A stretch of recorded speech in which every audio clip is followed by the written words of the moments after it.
ఏర్పాటు చేయటం జరిగిందంటే సహోదరులు భక్త సింగ్ గారి సేవలో కూడా సండే స్కూల్కి స్పెషల్ గౌరవం ఉంటుంది. మీకు తెలుసా?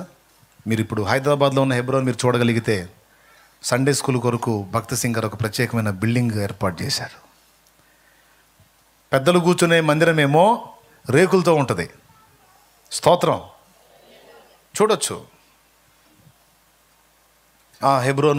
హెబ్రోను చర్చిలో ఇష్యూస్ అవుతున్నాయి, పోలీసులు వచ్చి నిలబడ్డారు, గొడవలు అయిపోతున్నాయి అంటే నేను ఒక మాట చెప్తా. ఏది దేవుని కొరకు భగ్గున మండే సంఘం ఉంటుందో, దేవుని కొరకు ప్రజ్వలించే అవకాశం ఏ సంఘములో ఉంటుందో, దేవుని కొరకు మండిన సంఘం ఏదైతే ఉంటుందో దాని మీద దుష్టుడి కన్ను ప్రత్యేకంగా ఉంటుంది.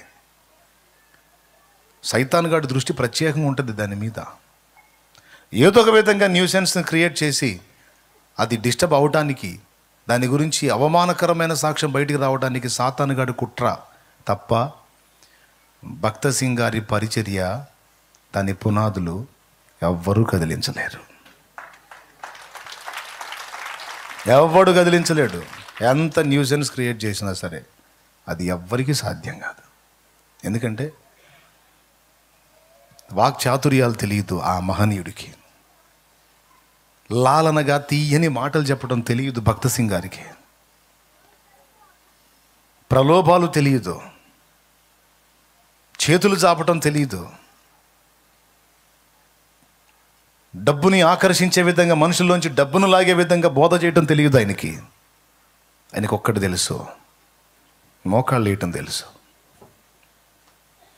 మోకాళ్ళు వేయటం తెలుసు సహోదరులు భక్త సింగ్ గారికి. ఆ మోకాళ్ళ మీద భాష తెలియదు, పంజాబ్ పరభాషి, ఒక ఇంగ్లీషే తెలుసు ఆయనకి. ఆ ఇంగ్లీష్ని ఉపయోగించి ఆంధ్రప్రదేశ్ మనది, అంత రెండు కలిసి ఉన్నాయి. అప్పుడు తెలంగాణ ఆంధ్ర రెండు కలిసి ఉన్నాయి. అప్పుడు హైదరాబాద్ రాజధానిలో పరిచర్య స్టార్ట్ చేసి తెలంగాణ ఆంధ్ర రెండిట్లోనూ అద్భుతంగా వందలాది సంఘాలు కట్టబట్టడానికి వాడబడ్డాడు.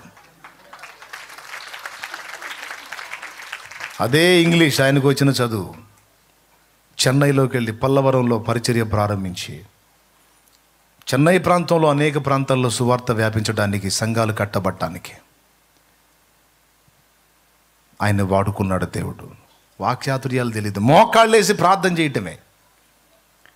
అయితే ఒక వ్యూహం ప్రకారం పనిచేయటం తెలుసు ఆయనకి. నేను చెప్తున్నా, భక్త సింగ్ గారు జీవించిన దినములలో సాతానుకు తలనొప్పి పుట్టించిన సంఘములలో భక్త సింగ్ గారి ద్వారా జరిగిన పరిచర్య ఒకటి ప్రధానంగా చెప్పుకోవచ్చు. దేవునికి మహిమ. హల్లెలూయా. భక్తుడు ఉన్నప్పుడు కక్ష తీర్చుకోలేక, భక్తుడు పోయినాక వాడు ఇప్పుడు పగ సాధింపు చేస్తున్నాడు. సైతాను గాడు ఏడిశాడు, వెధవ.